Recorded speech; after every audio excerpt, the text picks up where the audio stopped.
You are about to receive messages that may be harmful to your mental state. Your sense of reality will be questioned.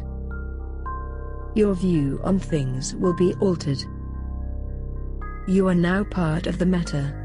The Meta controls everything. The Meta determines what will and will not happen. You are watching The Meta Show.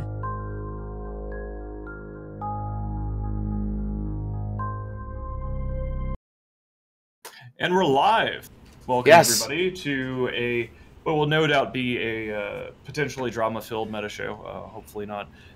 In terms of internal drama, this go around we shouldn't be having any Haiwanto on Villy action, but we do have Haiwanto from Snuff, and we are going to be having Sister Bliss from the Initiative, and we have K-Color with us to discuss the news of the week. And we also have we have a big nosed Vanilla Ice and a morbidly obese lumberjack presenting the show to you today. For those of you wondering, where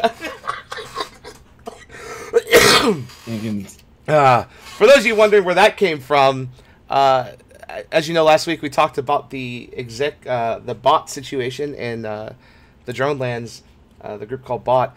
And the executor of that alliance, the guy that manages all the renters, said that in his monologue after the show last week. So we wanted to share that with you. I have the mail, and it's a little bit too lengthy. I don't know if I got a pastebin of it. Don't worry. Okay, if you can. Yeah, I'll have it out there. But yeah, it's a hilarious read, and you know you're saying things that are accurate and possibly damaging when the personal attacks come out. This is like the 5th different group that's done this to us on the when show, they feel compelled to respond, it's pretty awesome. So it does look like we managed to get the subscription stuff fixed from last week, which is awesome. So thanks, guys. We're seeing a lot of resubs. That is always cool. And yeah, I don't know why I'm Vanilla Ice. I do have a big nose. I guess I have done. I didn't get the Vanilla Ice thing. I don't really see the Vanilla Ice thing either. But okay, sure. I got nothing. Yeah, there's the link, and I definitely don't get the lumberjack reference. I don't cut wood. I don't. Yeah, you're not a lumbersexual. Like you're not usually rocking a fleece or I actually almost went and got a plaid flannel shirt just for the show in like red and black stripes, just for the show today. But I decided against it. So I look like a burned out army. Oh man. But yeah, so it's going to be an interesting show. Of course, topics today. We're going to start off, we're going to talk about the MER. That came out. There's some very interesting and telling things on the MER this time around that some people have noticed. We're also going to talk about the super changes that hit and how that's affecting supers dying. And then we're going to talk, obviously, about the biggest news. I think probably the biggest EVE video game ban type thing of the last decade. I mean, I haven't seen that big of a post about a ban in a long time. So yeah, this managed to get even bigger than the Mittani with the wizard hat. So we are going to go there. Another thing I'd like us to do, Boat, if you could do me a favor and get that the Discord overlay up on the side. Oh, excellent. Yeah, I can pull that. I can bring that back up. All right, so we're basically going to be waiting until Sister Bliss gets here to really dive into all the Brisk Rubal stuff. But EVE has been really interesting. Like it's spring, lots of stuff is happening regardless of all of the ban drama. So we're going to skip ahead to our Nullsec Power Hour and start diving into some. And Robin Hood, the Vault 1999, and sorry, let me just move back and give some more shout outs here. Trigger Mechanisms. Peace be unto him. I do feel peaceful. Mycodromia, thank you very much. Rum Waffle, Imris Alf, Prugel, Penguin Bacon, 34 months, dice, 29 months from Diesel 1975. And I think that about covers it. Yep, so we're going to press fancy button.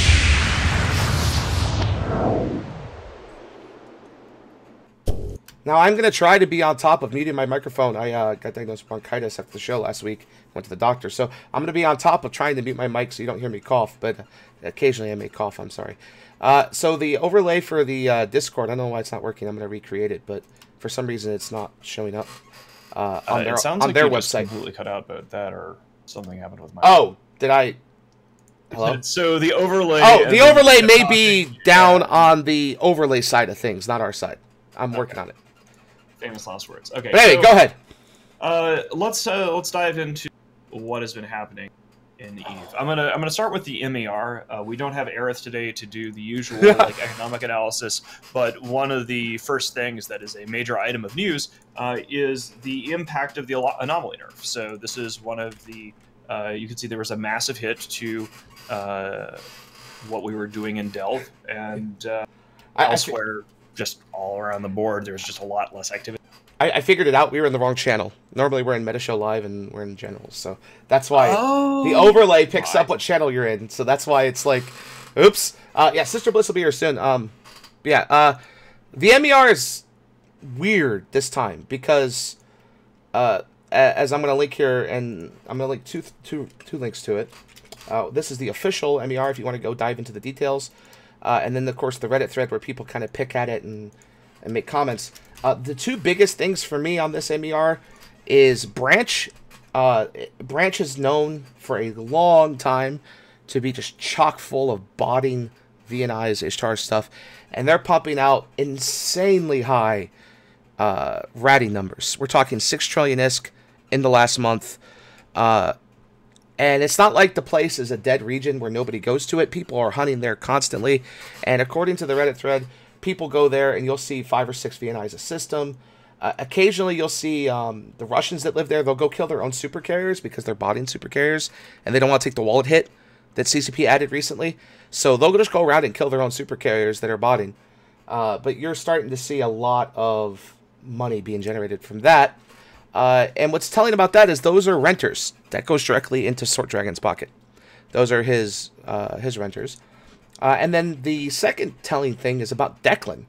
The war in Declan ended, what, 6 months ago now? It's, the treaty's about to end. They still haven't... The treaty ended several weeks ago. Right, so they have not recovered. Their mining numbers are still under 1 trillion ISK, when before the war they were over 3 or 4 trillion a month, and their ratty numbers are not recovering. So they're still showing MER month after month that it's just destroyed. Like a dead region, all to say. So. Well, I think that sort of shows the value of these harassment campaigns, right? It shows that, we've said, like, it's one thing to say it on the Meta Show because, maybe I have my head up my ass or something or other. It's right. One thing to say, we're enacting a campaign of devastation and we're going to blow up all these iHubs and blow up all these platforms. And guys, it's totally going to leave this region economically stagnant for months after we leave, right? And we said that on the show. But it's another thing to see that actually happen in practice in verifiable data. So now I think you're going to start seeing people taking harassment campaigns more seriously, regardless of who is doing them, because this is actual evidence of the fact that if you go into a region and you just burn everything down, it takes a tremendous amount of in-game time for the value of the region to recover. And that's the key thing here is it's like no matter how much money the entity may have to go and replace all those structures and replace all the infrastructure. I mean, if you look at Fade, for example, Fade is now what I consider the deadest region in the game. They made 34 billion ISK in mining in the entire month last month. That is the lowest mining number for any region in the game ever that I have ever seen. 34 billion, to give you an idea for how many systems Fade has, that means they were pulling in under 100 million ISK per system per day.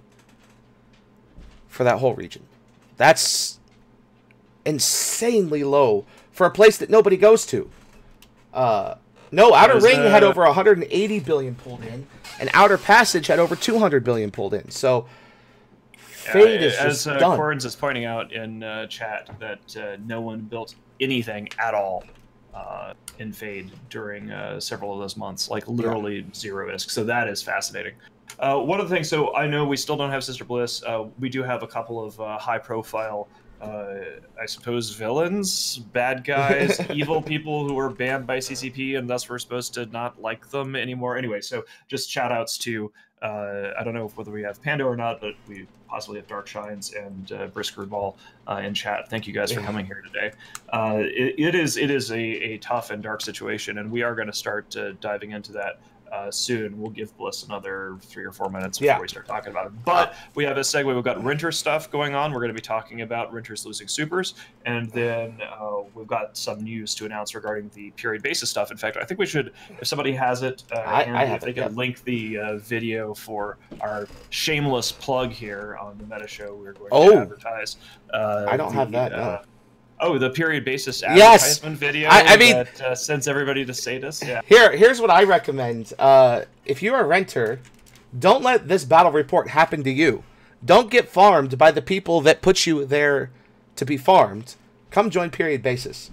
We have a great home, and we don't farm you because we don't have. If you look at Quarius and the example of Quarius or the example of our previous rental groups, our renters don't get shot by goons. They get ignored. You're allowed to have your own little place. But if you look at this battle report, these are 7 Chinese hells. We know they're Chinese corp because Fractal Industries is a major Chinese group. I know that these guys are active only at this time zone because I tried to kill the same group just before the patch, and we only managed to kill 1 super out of the 6. These guys managed to kill 7. But the telling point of this battle report is the fact that PL is there shooting the supers, and Hard Knocks citizens and Hard Knocks associates are literally a part of that whole sphere, like the PL sphere. So it's very telling to see PL farming them in that way. But this leads to, I guess, a more important telling is, I think this is a first in EVE. I don't know, maybe Hiawatha or K-Color can comment on this.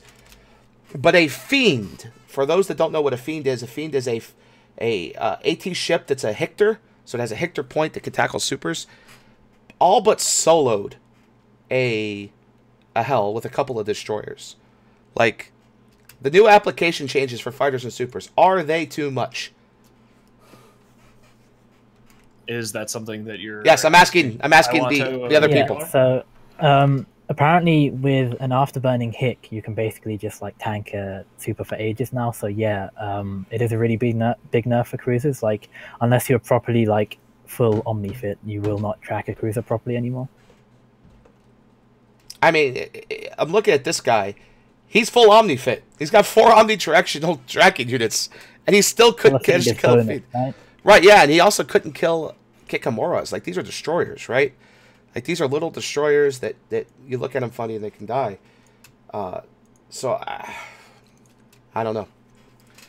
I mean, I personally think it's a good thing. I think the Whore nerf wasn't good enough, in my opinion at least, because the damage wasn't the issue on the Whores. I think it's more the application.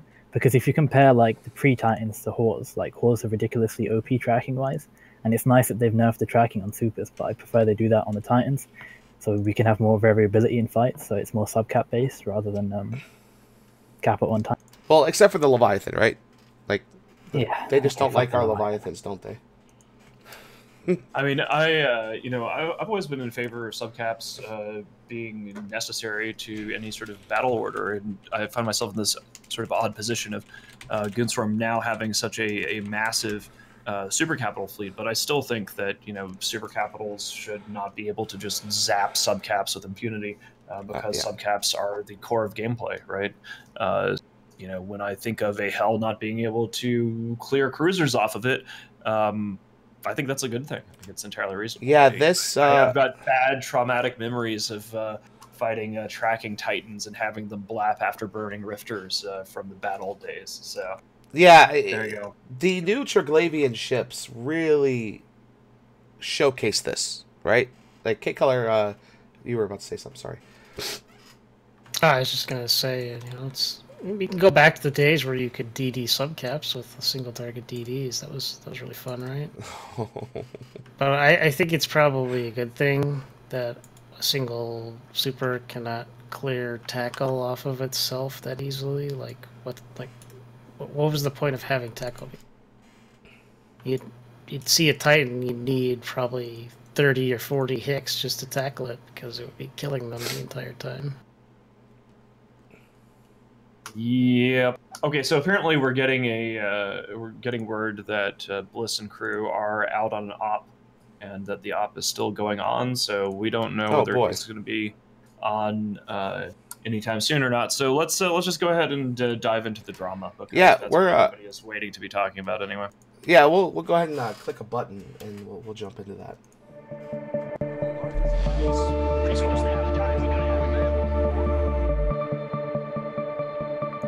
So today's top story, and I'll be honest, it's probably the biggest news piece since this meta show has started, outside of maybe the casino war happening the way it did.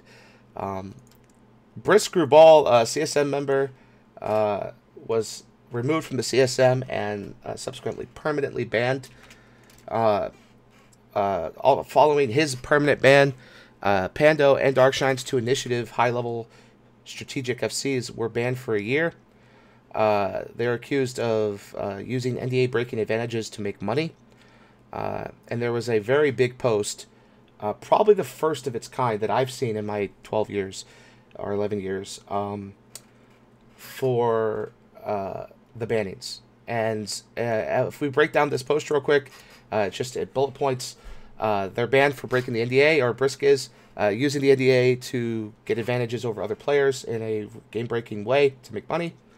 On top of that, the CSM was fully behind this and are the ones that went to CCP about this to protect the integrity of the game. And that's about all you get out of that information from that. You get no reasons, no other tidbits. So, yeah, here we go. And I just want to say, like, to frame things, if there's anything that we have learned from this, regardless of the merits or lack of merits behind these accusations, there certainly does not appear to be any kind of unity at all on the CSM about this. So, like, that blog comes out and it's saying the CSM is totally behind this and blah, blah, and almost immediately there just seems to be a whole bunch of, like, wait a second, who did what and how did this happen and, you know, what the fuck, right? Because This was followed closely by Killaby going on Talking Stations and saying that the CSM was preparing a joint statement. And how long ago was that now? Like that was Sunday. I forgot about that. I have those notes. Shit about a joint statement. So yeah, here obviously I don't think that's going to happen because it would have happened if there was going to be a joint statement. Here's what's telling about this, and this is something that has me scratching my noodle. You have this post that says the CSM's fully behind this. Everyone in the CSM is protecting the integrity of the CSM. It's a big CSM thing. They asked for it. Well, the only 2 CSM members to publicly comment in the last week, and I've done extensive research about this, is that Killaby came out and says, look, I don't metagame. I'm not a part of this. No way, in any way, shape, or form did I have any involvement in this, which kind of was a red flag because none of the other CSM said anything related to that. And then he also said a joint statement would be released at a later date by the CSM in regards to how they handle this. Then you also had Sword Dragon come out publicly saying, look, this isn't about me. I had nothing to do with this. And that's it. You got no other CSM commentary. You had nothing from Aerith, Merc, Nom Nom. Nobody mentions anything. I mean, radio silence for a week. So I thought it was pretty telling that these 2 particular people who, and I'm going to do my speculation here, they don't like Initiative very well. If you look at Initiative's history, they've been going after Sword Dragon's group pretty extensively, killing Oracles and Supers in the last 6 months. And if you look at Tribute's been put on fire by Initiative over the last month or so. And how else would you beat Initiative if you can't beat them in game? You take them out by getting them banned. Yeah, this is interesting. So I was out. Like, one of the things about this case, I guess we'll call it a case, it functionally is a case. One of the things about this case that's fascinating is that it moves very quickly. Like, there's new data every day from, like, this maelstrom of rumors and people trying to piece together what the hell happened, because the blog itself seemed just like a tremendous unforced error on the part of CCP's communication. It exposes them to actual liability from somebody who actually is a lawyer, actually knows lawyers, actually has the means to retain counsel. And then the fact that this story went everywhere, like, I'm not sure whether it was like a cultural thing because perhaps the people who wrote the post at CCP were doing it from an Icelandic perspective. I don't know I don't know who the author was. I don't know exactly how it went down. But even like in the current political moment in the United States, the idea of, and this is how Brisk got labeled, as, Republican lobbyist is guilty of corruption even in space. At least in space, Republicans are finally being held to account. Blah blah blah. Yeah. It just went everywhere, way past just like the gaming media. I mean, fucking Variety. I think in one of the articles I read, that was a gaming article by an author that I usually enjoy to read, mentioned Brisk's real name like 30 some times in the whole article, like just hammering home the idea that he was a real life lobbyist that had nothing to do with the fact that he got banned in a video game. Like, there's always this fear of mine, because again, I teach, to keep my video game life separate from my real life because of something like this.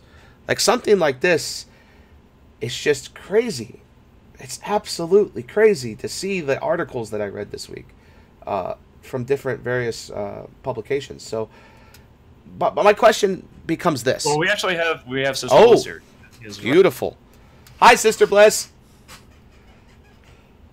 He's muted right now. I know. Okay, so he will pop in. He'll pop in, but when he pops in, I'll say it. But here's where I Oh, he's here. Well, talk. Unmute yourself. Say something. He says, "I am here." Hello.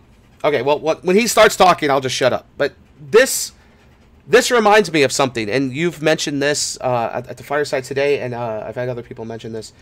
It reminds me of two similar situations in CCP's past involving bannings. One being, oh, there he is. Never mind. Hi.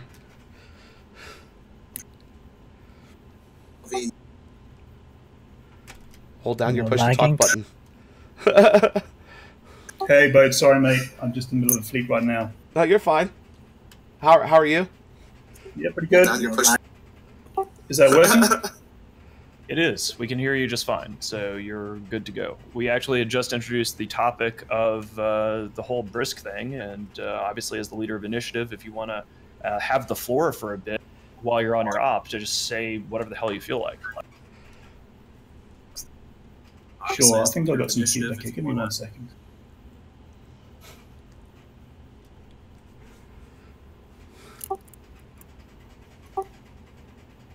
Well, I mean, I think... sorry, guys, I just turned off the show in the background. There's a bit of distortion. I mean, pretty much we are working with CCP right now and have launched a formal appeal. We are 100% confident that all of our players are going to get their bans overturned. There is categorically no evidence whatsoever of any wrongdoing by any of our players, and there's no evidence to back up any of that. So I am 100% certain we will have our bans overturned. Right now we are going through a formal process. I don't really want to divulge too much information outside of that because it might jeopardize our ability to have a fair review. However, we are compiling a detailed account of all the events that led up to the bans and subsequent, and we will publish a full reveal if necessary when that occurs. Excellent, thank you. Yeah, that's helpful.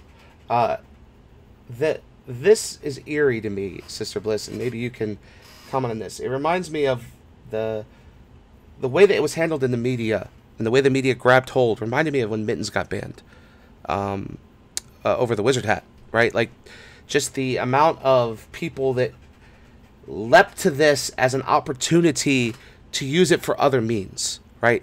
Like almost like a personal attack against Brisk as soon as he got banned. Like they just couldn't wait to do this, you know? Oh, it's the perfect story. I mean, just for context here, so people know what Boat is talking about. Yeah. In the initial drama of the Wizard Hat, and I don't really go into the Wizard Hat stuff too much because having been on the wrong end of a public shaming, I know that in many ways there's just no point of relitigating it.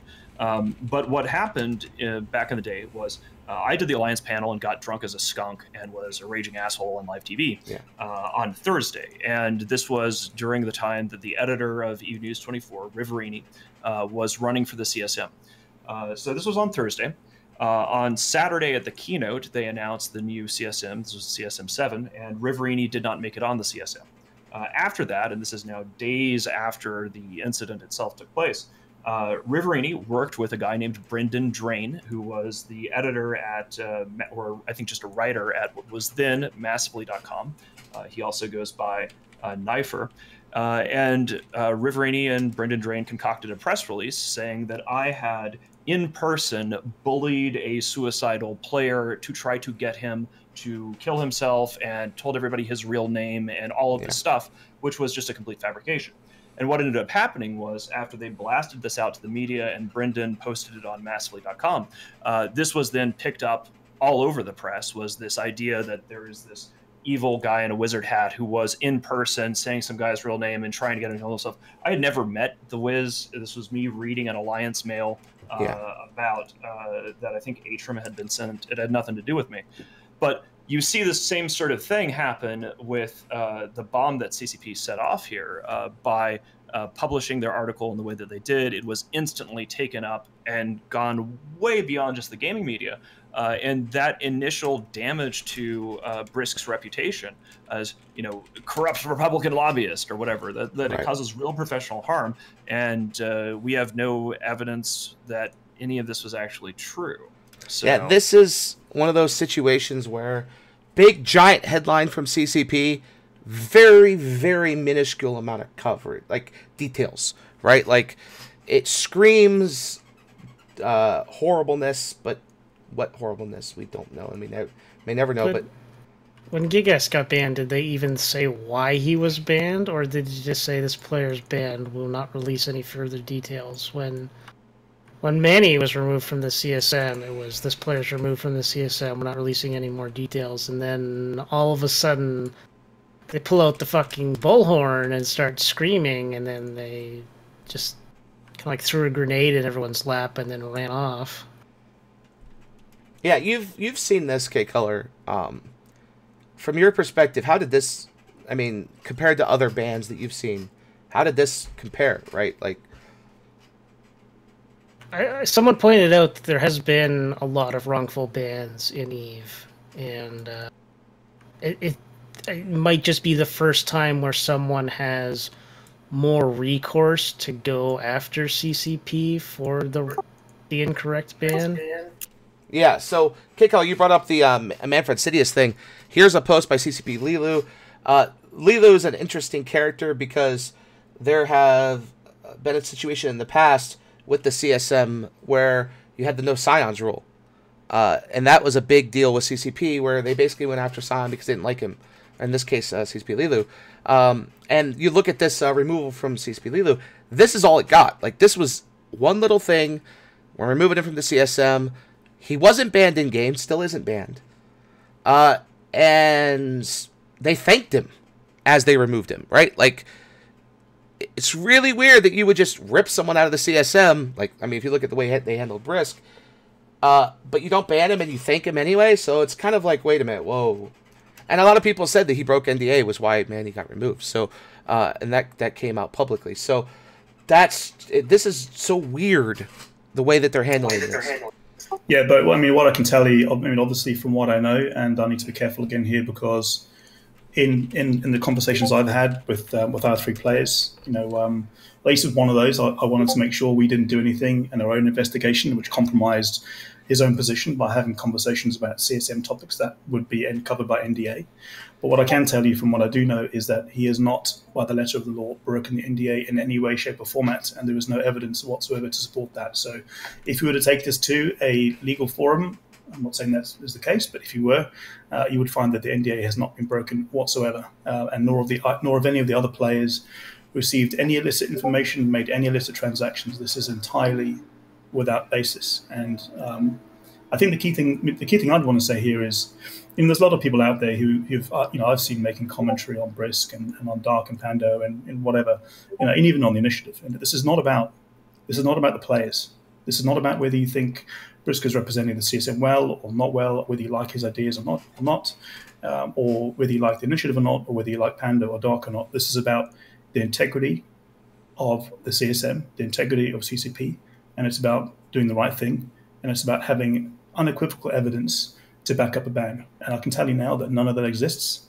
I'm completely confident that when we work through the process with CCP, that those bans will be returned and there'll be a formal apology. That'll be fascinating. I mean, it's one of those things that, like, as far as an end game goes, now I haven't talked to Brisk about any of these things. I've been staying well clear of any of this drama because it's just inflammatory for me to get involved. But one of the things that has struck me as dangerous, like what was made it extra bad for what happened to Brisk in this, is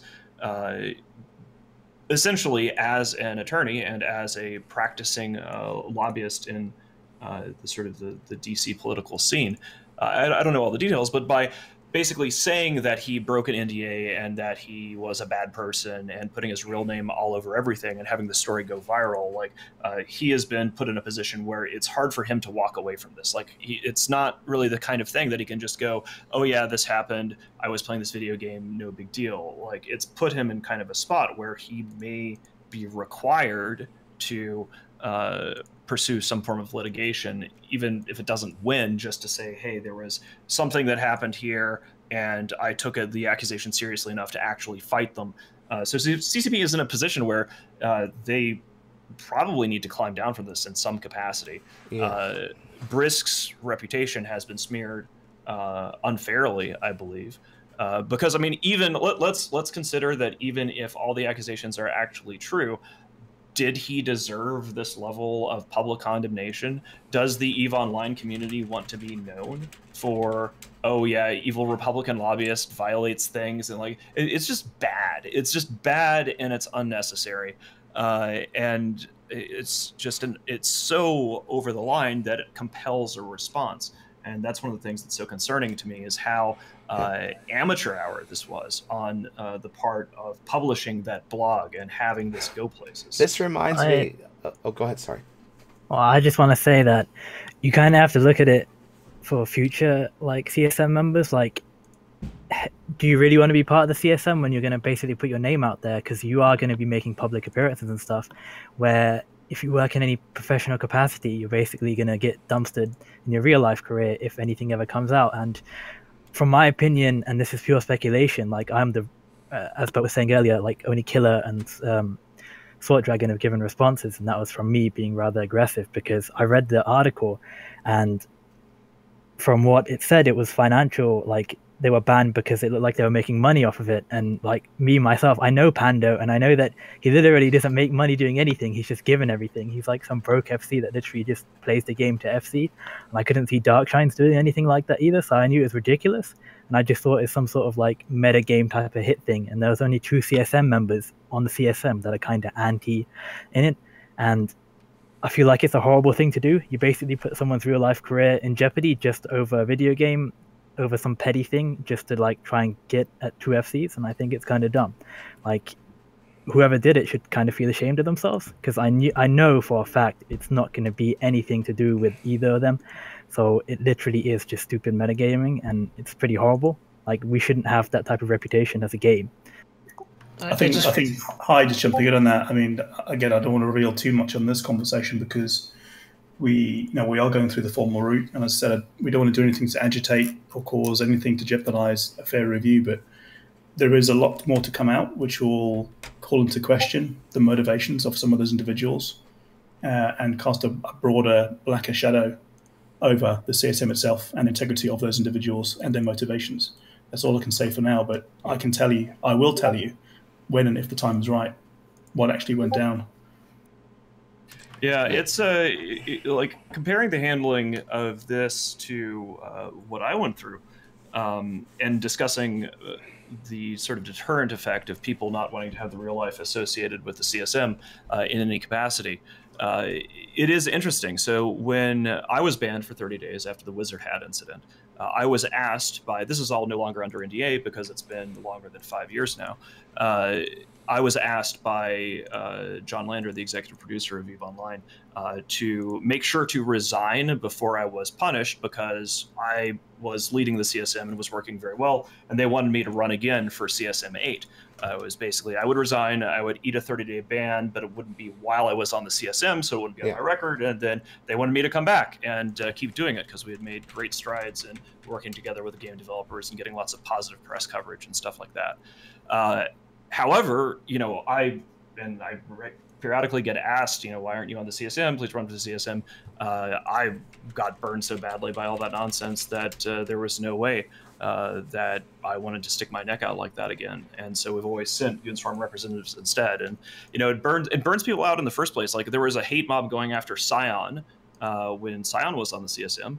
Because there's so much bullshit to end up against him, and he was involved in zero scandals. It was just a bunch. Fact that he's a good blasted Reddit. It was a bunch of butt blasted Redditors who were angry about the fact that he called out the lack of actual community on a platform like Reddit. It made them mad. They came after him. His wife was threatened. It's interesting. Like I got used to hate mobs after a certain point, so I was taken aback when I saw how affected Scion had been by it, and then I realized that it's kind of crazy that you just get used to death threats and stuff. But why would an adult professional, and the game is primarily adult professionals, put themselves at risk if the company might at one point do what they did to Brisk? Here, two things on this. The reason I'd never run for the CSM is because they use your real name. That right there, it's just too dangerous in today's internet world. There are too many people that are so vengeful and hateful that, and with technology the way it is, they could ruin your real life if they really wanted to. They really wanted to dig in there. It's kind of disgusting. And at the same time, not that it's CCP's fault here, but I do have a feeling, and this is just my opinion from all the people I've talked to 40, 50 people this week to make sure when we presented this story, I had as much information as I could, right? I think that's important here, and it honestly feels like with, they're saying not any more real names, but the point is, you get what I mean. But in the past, but here is where I see this from everyone I've talked to, both goons and otherwise, bad guys, good guys, whatever. This was a targeted thing that was well executed by possibly someone in the CSM or a group of people just outside the CSM that have ties with the CSM to target these individuals, right? And that CCP was given information that they had to act on because it looked ironclad. Even if it isn't, even if it comes out that CCP got this wrong, they felt like they had to act on it. Now, maybe CCP's post was too far. That's not for me to decide because I'm not a lawyer nor a dev at CCP, but it honestly looks like that this was a big setup by a small group of people to go after either Brisk or Brisk and Init. And we'll see what happens coming forward because, again, we don't have all that information, right? I have some stuff I want to reach about. Oh, please, go ahead. Well, first of all, we're making the assumption that when CCP said that the CSM brought it to their attention, that they're not full of shit, because in the past they have said that, and the CSM has had to say, no, we did not make that comment. We are not behind what you just said. So CCP has a history of lying about where the information's coming from or that they have the backing of the CSM. Second of all, Aerith has gone out of his way to make sure that no picture of him at CCP, at the summit, was posted online. He was very specific about that. What does CCP do? They post his fucking picture on Facebook. Where's the recourse for that? I will comment on that real quick, that last bit. He did say that he had given up trying to hide his face eventually because he knew it was going to get out there eventually, so that little bit. But yeah, you bring up a valid point, K-Killer. That first point, that had to do with patch notes. A big change to the game was coming. I can't remember exactly which one. Maybe one of you guys can. And CCP was like, yeah, the CSM, we approached them with this idea. They backed it. They approved it. They loved it. And then like a day later, Aerith and I think it was Anominate both said, yeah, no, we never even heard about that. They did it live on the show. And they're like, yeah, no, that they never even talked to us about this. Like, what are they talking about? I mean, so the thing is, I see Brisk as like Brisk wasn't the target in this. I see it as Pando and Darkshines, because you have to look at how they're involved, because it specifically targets them in that it's Pando and Darkshines, and they're the two main FCs keeping Init alive. And then it's a very active organization right now that's really hammering NC Dot and has been hammering GOTG. Like, they are a very dangerous group in the game, and I think they were specifically targeted rather than just Brisk being targeted. And he's like, you know, he's just a casualty. Yeah, exactly. It's not. Yeah. I don't think he was the actual target, which is why I'm so adamant that it was a hit job. So, I mean, here's the thing about the hit job stuff, and I think it's a reasonable theory, right? I'm not saying that I disagree with the theory. The fucked up thing about this is, let's assume, for the sake of argument, that it was a hit job, and that a couple CSMs reported to CCP some sort of evidence or some sort of accusation that Brisk and Pando and Darkshines are bad people, and something had to be done for reasons, and the CSM was totally behind it, and whatever. You know, how on earth did it get to the point, like, whatever degree of fact-checking and investigation or whatever, like, if it was a hit job, CCP should have done their due diligence. That's the word I was about to say. Yeah, put this guy's fucking name on blast in front of the entire internet. And another thing, the timing of it really struck me as odd, because here's the thing: this is just marketing and politics 101. Is if you want to bury a story, you release it on a Friday afternoon, right? This thing was timed for Monday morning start of the news cycle, right? Like, it's dominated everything. It was something that is perfect for all of the games media to pick up. You know, that is why you time these things the way that you do. So that, in addition, was just bad. Like, you know, it's hard for me to actually say anything about it that is specific, besides just putting more disgust in my voice about how this went down. I mean, it happened just before the nerfs as well, right? It happened just before the Rorqual and the Super nerf. Like, yeah, it does. It's quite it makes you wonder, because again, when you release something Monday morning like this, you know that they had to have either A, didn't do the due diligence and didn't review what he was about to post, so he just got it out real quick Monday morning, or they had all weekend to sit down with the dude and craft this piece before it hit the news cycle for the week, right? Like, this is... I mean, CCP tends to be very careful on how they word things, because they've had issues in the past with their messaging and not communicating internally, which leads to more problems. CCP, and look, I've dealt with this game for a long time and I love the game, but I've never seen a company have to back up from more statements they've made publicly and then go back into it and reword it and redo it and redone it than CCP. And so it leads to question, did they really investigate this, or did they take what people told them during face value? Did they really take everything they got? Because CCP has a history. No third-party evidence is included in their bans, right? And I've never seen someone banned for a year over something like this, unless it was absolutely insane. And even then, it's not. The last time I remember someone getting banned this harshly, as like an anecdotal ban, would be when they tried to scrub Kagutsman's name from existing, right? Because of what he did, right? Like, they work so hard, yeah, right? Like, but they work so hard to keep him off the forums and his name. You mentioned his name, they removed your post. They like scrubbed it.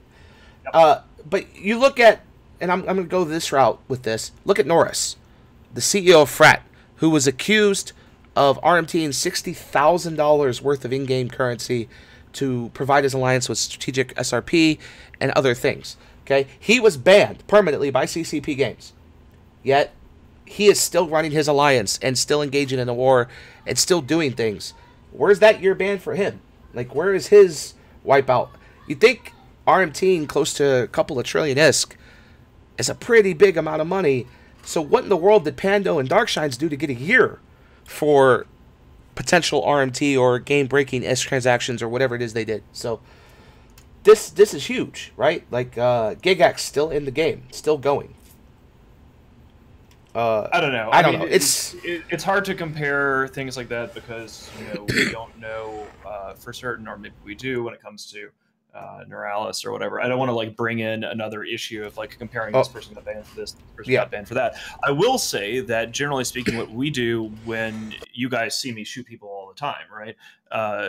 We're banning people on the channel who act up, or when it comes to having to ban people in the Imperium itself, you don't do a big public thing about it. You take the people quietly out back and you shoot them when nobody's looking. Chemical shed, right? Because you don't want to make martyrs out of people, and that's one of the reasons why this thing was so ham-handed. Is there have been other bans for a variety of things, and this is the first one that occasioned a big-ass public blog for reasons.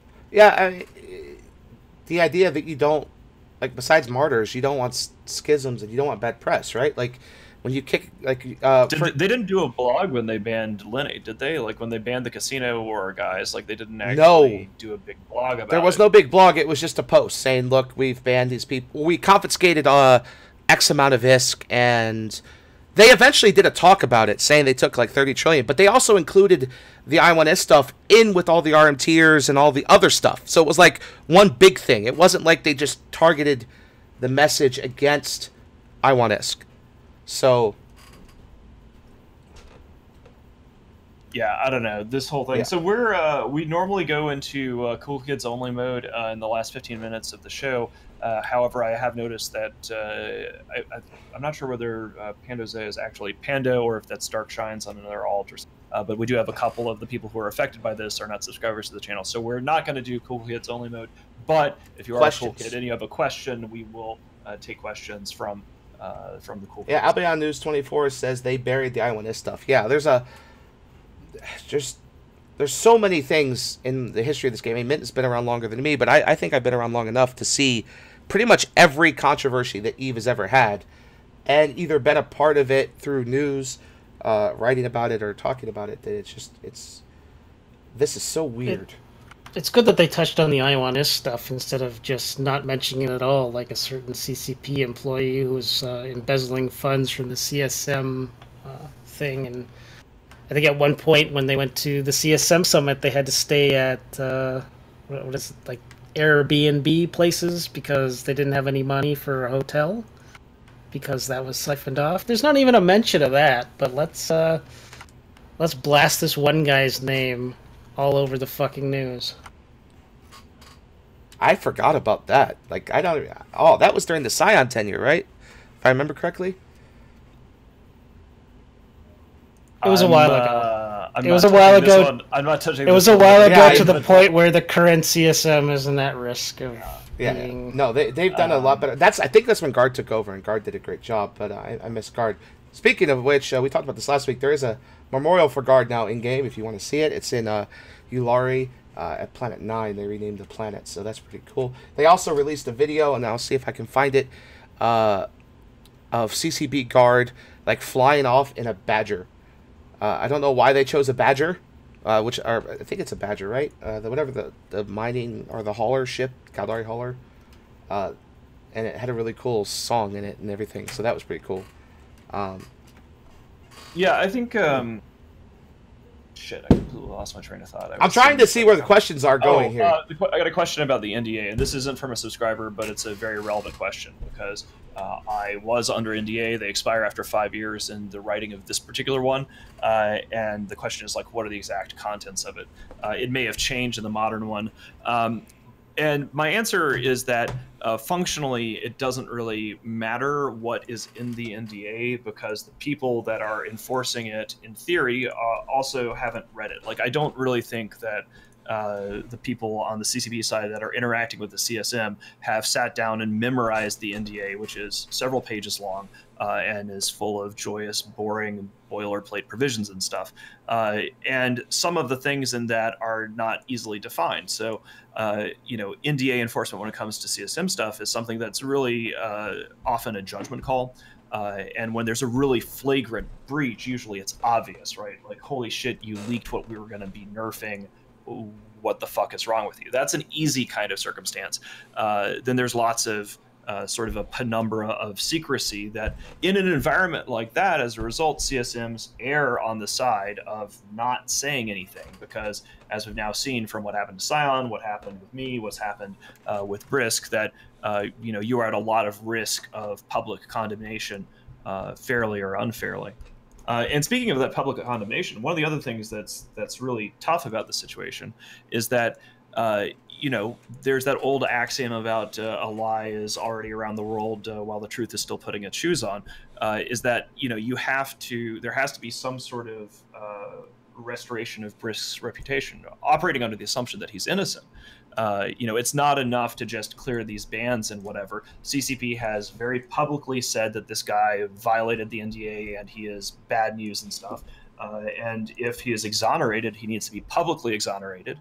And then every media outlet that had printed this stuff should be contacted and given the updated information. It's not enough to just say, oops, sorry, the bans are over. His reputation needs to actively be rehabilitated. And that's really difficult to do in the aftermath of a public shaming. Rain makes a good comment. She goes, if Brisk is 100% guilty with malicious intent, do you think the devblog is justified? Yeah, if it was so severe, and this is my take on this, and this is why I don't think you've heard anything from CSM, if it was so severe that it would have broke the game permanently to where CCP could never recover, then why didn't they ban them permanently instead of just a year?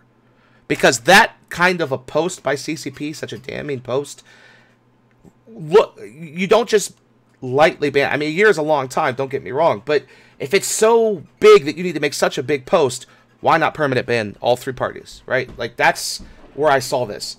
So I don't think it was that big of a justification for something like that, unless it's so ironclad that they come out and be like, hey, here's what happened, here's our evidence, bam. And I would say that even if Brisk and all of them are 100% guilty of what they did, that the dev blog was completely unnecessary, it could have been handled quietly. Even if Brisk did violate the NDA, at the end of the day, it's a fucking video game, people, and there's absolutely no reason why Brisk should have had his name and face plastered over the entire goddamn internet over this. Well, even if he did leak something or other to somebody in an internet spaceship video games, do we really need to see Republican lobbyists captured and caught and punished for being a duplicitous person in Variety.com? I mean, fuck off. Right, and here's my thing, Mittens. You're on the CSM, so you know how it works. I guarantee you, everyone involved with Brisk and the CSM had a direct line of communication to him in some way, either Discord, Skype, heck, probably his personal phone number. They could have called him before this was posted Monday and said, look, here's the situation. Here's why we're banning you. We do feel you violated this, and this is the statement we're going to release. Be aware, right? Because that feels like that's the thing you do with a statement like this, right? You see this with news groups that put out big, scandalous, really messed up articles. They'll go to all parties and be like, look, we're about to publish this. Are you aware? We're going to publish this. Just let you know, this is your opportunity to say something. And you've seen this, and there's a great movie for that about the Watergate scandal where they do that, where they're like calling all the parties saying, look, we're about to publish this. We're going live. Do you refute this? Right. Yeah. Do you refute this or do you comment? CCP could have done that with Brisk. They could have said, hey, man, we've worked well with you. We like you, but this is what's about to happen. And they didn't do that. As far as everyone's told me, that didn't happen. No friendly terms here. And I don't think that was done right. So, Bo, I totally agree with everything that's been said here. I think, look, it looks, it's unquestionable, right, that even if these allegations are true, right, there's ultimately a better way to handle these sorts of things than going public. You don't do that sort of thing. However, we have to consider that this is just, a really clumsily handled topic, and that the individuals who, within the community group and within CCP have just made a mistake. Right? So, we can all sit here and say how terribly they handle this, and absolutely, I think most would agree that's probably the case. We have to account for the fact that they've made a gross error of judgment, and we don't want to go hardcore after CCP on this. This is a game we enjoy playing. It's a community we enjoy playing with. We have to accept that people make mistakes. So, from an internet perspective, we are definitely not knives out going after these guys. We're trying to work with them professionally to say, look, let's work through this properly to get the right outcome. I think, as I mentioned before, and what you alluded to is allegations have been made. People have leapt to a conclusion, and in some cases rather gleefully leapt to a conclusion, and it hasn't been validated. It hasn't been validated. It hasn't been checked, and people have taken it on face value, and they've acted in the most hardcore way possible. And yes, we can all agree that's not the way you would handle it, even if those allegations are true. But we're trying to work this through in an adult way, without jumping on CCP, without jumping on these guys. I mean, if things are not handled well, obviously, you can imagine our temperature is probably going to go up a lot higher, and we're going to probably be getting a lot more forceful with how we try and resolve this. But we do want to make it, something that we can resolve in a professional way. And I'm sure that once this is over, that there will be learnings from all sides, and then there will probably be some reforms both within the CSM and within the community team about how these sorts of things are managed. And that's kind of all we want. We just want our people back on board. We want their reputation to be cleared, and we want the Alliance reputation restored, and all those sorts of things. Nobody wants knives out for individuals, perhaps with the exception of any of those who have deliberately misled CCP and quite possibly usurped the CSM process for their own political motivations. But more on that later. Yeah, that was one of the weirdest theories that I had to deal with when this first popped up, was because, okay, so first of all, one of the things about being on the CSM that a lot of people don't realize, like especially if you're like a nullsec kind of person, or you're involved in like a lot of the normal EPVP shit, there are a few extremely weird people out there that are obsessed with the CSM and HiSec, and they are just like, not just like they're following the CSM, but like they have crazy conspiracy theories. People who work in government get this too, but like there's a bunch of people out there who are like, oh my god, like CSM conspiracy, this, that, the other thing. And you have to deal with those people, and they will harass you, and they will go after you if you're on the CSM and you do something that they don't like. And there's no reasoning with them. You're an evil person because you're a lying politician and blah, blah, blah. So in this environment, you also have a situation where, shit, I just totally lost my train of thought. Why was I HiSec people, conspiracy theories? Oh, the conspiracy theory was that there's this Goons Council of Stellar Management, which you're not helping, but by saying that I run the CSM. I was the chairman of the CSM. I do not. No, I said on the CSM. I didn't say run. Yeah. You're on. So, you're a part of it. They, one of the weirdest conspiracy theories about this was that this is some sort of hit job that I was behind, and I'm like Darkshines, as like, these guys are some of our best FCs in the Imperium. Pando is infamous for being a fantastic theorist. Like, us trying to get rid of these guys would be just like shooting ourselves in the fucking balls, right? It would just be stupid. But that was going around for a bit, was that this was all some sort of a goon conspiracy, and even that just doesn't add up. But yeah. All right, so let's say, and we're about to end the show for the day here, and this is the last comment you'll get from me on this, is when they're vindicated, let's say they're vindicated, what does CCP do at that point? Because I don't, if it comes out that CCP goes, yeah, look, we messed up, whatever, that's where it ends for me, right?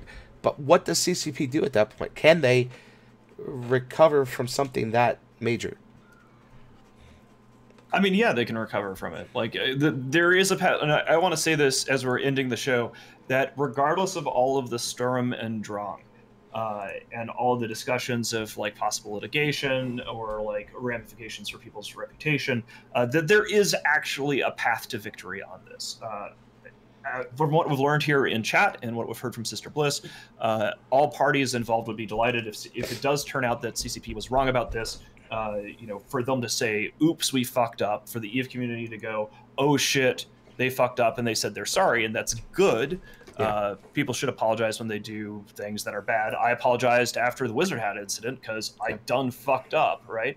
But once somebody apologizes, then we sort of say, okay, let's move on. The path to victory is there's a thorough investigation. If it turns out that the Initiative 3 are innocent, that needs to be publicized, and the community, I will certainly be pushing us to rally around helping CCP move on. Like, I don't think that we should be, like, if they do apologize, do the right thing, unban these guys if it turns out that that's necessary. I don't think we should be throwing this in CCP's face all the time. I think that we should show them that as a community that they can apologize when they fuck up, and that it will be well received, and that we will move the fuck on once the injustice has been Fountain 3 dealt with. But one last question is, I guess I'll ask everyone this: do you want to know why they got banned? If it comes out that they were innocent, would you want to know what the reason was in the first place? I'll ask Kaiwanto to start with.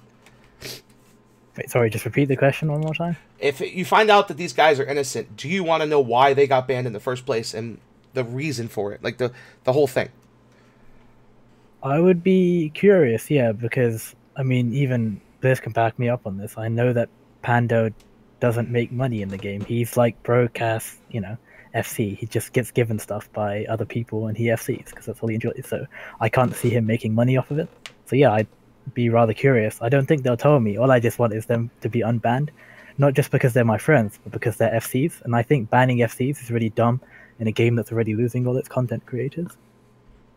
All right, don't worry, but I'll tell you what it was in a couple of weeks. Okay, Color. I don't even know. It feels like CCP could easily just have shut this whole thing down like the day they announced it by just posting a single like screenshot of the fucking wallet log showing someone buying like trillions of ISK worth of something, and like. Well, that was one of the first things that we looked for. Like, the first question I was asking my director, because we have a bunch of ESI data for the Imperium as a whole, and I asked Bliss this, I think, as well, is like, is there any, like, have you checked the wallet logs? Has anybody been neg walleted? Like, is there any transaction that we as players can trace to show evidence of CCP neg walleting or doing something like that, which is usually what happens when there's RMT, right? Well, it's not even that. They literally said that they confiscated the ISK and the assets that was purchased. So, yeah, it was in their post. They did. Yeah, it was in their post. So you would see that disappear. There's ESI logs that track everything in this game because it's how we all work. So, what about you, Mittens? Do you want to know? Nothing. I mean, so here's the thing. Like, the challenge that CCP has is that they have stepped into a world of potential liability, which means that there is what is just from a player perspective, and then there is the potential business and legal reality. If CCP does issue a public apology, they might be advised by their general counsel to not disclose what had actually happened going into this. Simply, we're not going to say how we fucked up because this might result in us getting our asses sued off, but we are going to say we did fuck up, we're sorry, we're going to try to make it good, right? So I don't think we'll ever see it. Would I like to know what happened? Abso-fucking-lutely. Yeah. I'd love to know what's going to happen, but I don't think that people should have expectations that CCP is going to, open up their doors and really do a gory analysis of who fucked up and why. And also, they have to protect their own employees, right? At the end of the day, if they had employees that fucked up on this, it would be foolish, I think, of CCP to say publicly say who fucked up, because then if CCP does apologize, there will then be a huge explosion of media cycle and another round of torches and pitchforks. But the risk is that they would then go after CCP employees or things like that. And I think it would be best to, even if somebody at CCP screwed this up, I don't want to see the mob go after those guys any more than I liked seeing the mob going after Brisk, right? Right, exactly. Yeah, that's my view on it. I would like to know what happened. I don't think CCP is going to ever be able to say it, and I gotta.